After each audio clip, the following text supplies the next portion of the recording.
अभिवादन स्वीकार करिए हरबंश नागोके का इस नए सीधे प्रसारण यानी कि लाइव में। आज जम्मू में एक तरफ राजनीतिक सक्रियता बहुत ज्यादा बढ़ी 10 साल के बाद होने वाले 90 विधानसभा के चुनाव में, दूसरी तरफ कुछ जगह पर आतंकवाद बढ़ाने की पूरी प्रमाणता रामगढ़ सेक्टर जो जिला सांबा में पड़ता वहां मिली। और वहीं दूसरी ओर भारतीय सेना ने एक और पारदर्शिता दिखाते उन सभी के मुंह पर पट्टी बांधी, टेप लगा दी जो घटना हुई है उस पर ऊह पाह की स्थिति करते या किसी भी तरीके भारत सरकार को या सुरक्षा बलों को बदनाम करते। आइए पहले सबसे इसी पे बात करते हैं। एक तरफ जिस तरीके से जिला सांबा के रामगढ़ सेक्टर में चकपारस गांव जो है बिल्कुल सीमावर्ती क्षेत्र रामगढ़ के सीमा के पास है, वहां पर एसओजी जम्मू की टीम ने जाकर वहां पर उन्हें खबर मिल चुकी थी। 3 पिस्टल बरामद किए। कईयों का कहना था ये ड्रोन से आई है, मगर आम लोगों ने और बीएसएफ ने कहा ड्रोन से नहीं आई है। यानी कि ये काफी क्लियर हो गया कि आई सीमा पार से है और भेदिए अंदर ही हमारे बैठे हैं। और जैसे कहते हैं घर का भेदी लंका ढावे, बहुत से हम भेदिए यहाँ पर भी ऐसे हैं जो हमें तंग कर रहे हैं। शायद सुरक्षा बल वाले, पुलिस वाले उन्हें बाहर निकाल पाएंगे।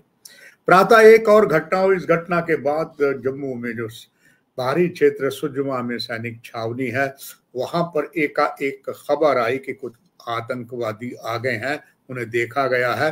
गोलीबारी भी हुई। इस गोलीबारी में खबर आई कि एक जवान गंभीर रूप से घायल हो गया। बाद में खबर ये भी आ गई कि वो दम तोड़ गया।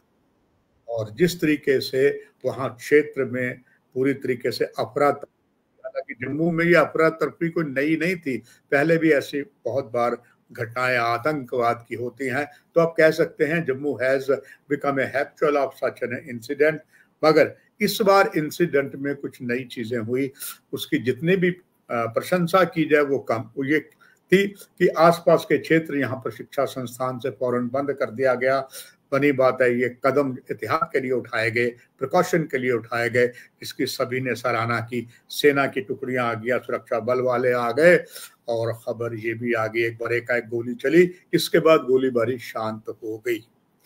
अब शाम को पीआरओ ने एक प्रेस नोट निकाला। उन्होंने कहा कि जो घटना हुई है इसका आतंकवाद से कोई संबंध नहीं है, जांच शुरू है। यानी court of inquiry has been started.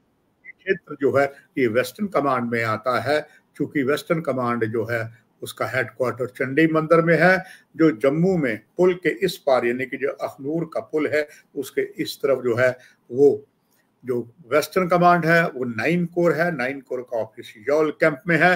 वहां पर इसकी कोर्ट ऑफ इंक्वायरी हो गई है।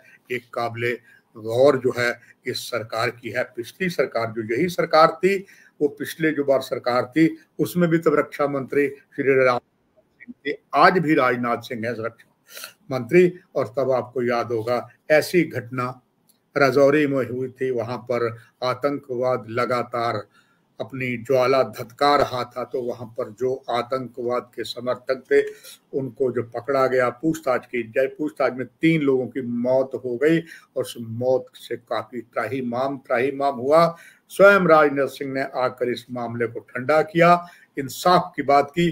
वहां जो पूरा ब्रिगेड था उसको बदल दिया गया, ब्रिगेडियर को बदल दिया गया, नए वहां लोग लाए। ये भी एक पारदर्शिता थी। और इस सरकार ने, केंद्र सरकार ने अभी भी रक्षा मंत्री वही हैं, ये साहसिक कदम उठाया है। ये बात साफ साफ कह दी है। ये आपसी कोई मामला था और इसकी court of inquiry has been started. बहुत जल्दी पता लग जाएगा। तो इन शब्दों को मैं यहीं पर समाप्त करूंगा, रक्षा मंत्रालय की भूरी भूरी प्रशंसा करते हुए। आइए अब हम बात करते हैं जम्मू कश्मीर के इस समय दूसरे चरण का चुनाव जो है उसकी प्रक्रिया, गर्मी आई है, काफी ऊटअप हुआ है। और उसी के चलते फर्स्ट फेज में जो कुल आज 17 उम्मीदवारों ने नामांकन पत्र भरे हैं, इसमें 9 जो हैं वो निर्दलीय हैं और 8 जो हैं वो अलग अलग राजनीतिक दलों के हैं। सेकंड फेज में उसमें हब्बा का दल श्रीनगर के में मुबारक गुल जो पहले स्पीकर भी रहे हैं नेशनल कॉन्फ्रेंस की ओर से, उन्होंने फार्म भरा है।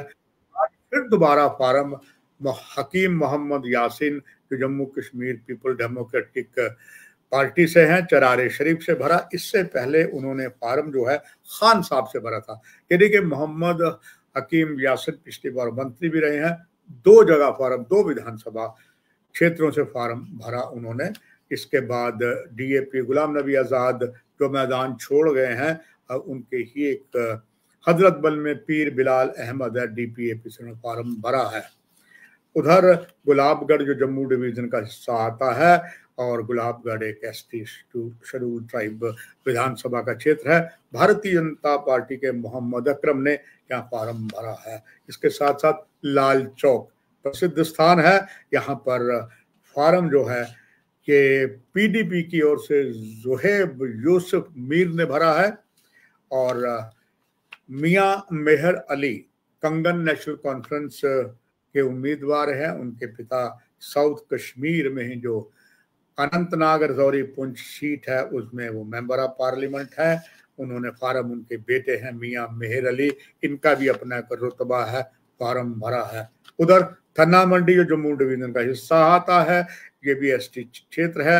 इसमें कमर हुसैन पीडीपी ने फार्म भरा है, और साथ साथ मोहम्मद यासीन के बारे में मैंने आपको बताया, उन्होंने फार्म जो है एक और भरा है। आइए अब बात करते हैं जिस तरीके से नेशनल कॉन्फ्रेंस और कांग्रेस का समझौता हुआ, उसमें 32 सीटें जो हैं वो कांग्रेस की, नेशनल कॉन्फ्रेंस की 51, 5 सीटें जो हैं वो फ्रेंडली मैच है। 1 सीट पीडीपी उन्होंने पैंथर पार्टी को दी है और सीपीएम को दी है। आज जो कांग्रेस ने अपने उम्मीदवारों का नाम किया, उसमें स्वयं बने जो नए प्रदेश प्रधान हैं तारिक हमीद करा, ये श्रीनगर शेटर से चुनाव लड़ेंगे। रियासी से मुमताज खान को टिकट दी गई है। माता वैष्णो देवी जो विधानसभा का नया क्षेत्र बना है, उसमें कांग्रेस ने भूपेंद्र सिंह जमवाल हैं, उनको टिकट दी है। हालांकि एक और का नाम भी बहुत था, राकेश वजीर का उम्मीद थी उन्हें टिकट दी जाएगी, मगर उनकी जगह भूपेंद्र सिंह जमवाल को टिकट दिया गया है। राजौरी जो एसटी विधानसभा का क्षेत्र है, कांग्रेस ने यहाँ पर इफ्तिकार अहमद को दिया है। थन्ना मंडी के भी इसी राजौरी पुंछ का क्षेत्र है, यहाँ पर शबीर अहमद खान को दिया गया, शेड्यूल ट्राइब हिस्सा है ये। तो शबीर अहमद खान पहला कोalition सरकार में हेल्थ मिनिस्टर भी रहे हैं। स्वरणकोट से एसटी भी सीट है, शाहनवाज खान को दी गई है। इस तरीके से कांग्रेस ने आज इतना ऐलान किया अपने नामों का। उसके बाद और जो है जम्मू कश्मीर अपनी पार्टी ने भी 5 आज उम्मीदवारों के नाम घोषित किए हैं। सैयद शफात काजमी को बांडीपुरा से, जिलानी अहमद हमीद कुमार को हब्बा कदल से, तनवीर हुसैन को जाडीबल से, डॉक्टर बिलाल मीर को खानियार से, और काजिर मुबशर फारूक को गांधरबल से। अवामी इत्तेहाद पार्टी यानी कि जिसमें जेल में बंद मेंबर ऑफ पार्लियामेंट है नॉर्थ कश्मीर के इंजीनियर रशीद, उन्होंने अपने भी आज उम्मीदवारों की घोषणा की है। कंगन से शेख आशिक, गांधरबल से मोहम्मद मकबूल और शेख बेग, और हजरत बल से इतिहास कादरी, और जावेद भी चरारे शरीफ से टिकट जो है उनको दी गई है। ये कुल जो है आज की ये स्थिति आपके सामने सुरक्षा बलों की और चुनाव में जो आस्ता आस्ता चुनाव यौवन की दलीज की तरफ जा रहा है उसकी जानकारी दी। आने वाले समय में प्रजातंत्र के चौथे प्रहरी का दायित्व तभी मीडिया निभाते हुए आप सभी को जानकारी देगा। फिलहाल इस कार्यक्रम में इतना ही। नमस्कार।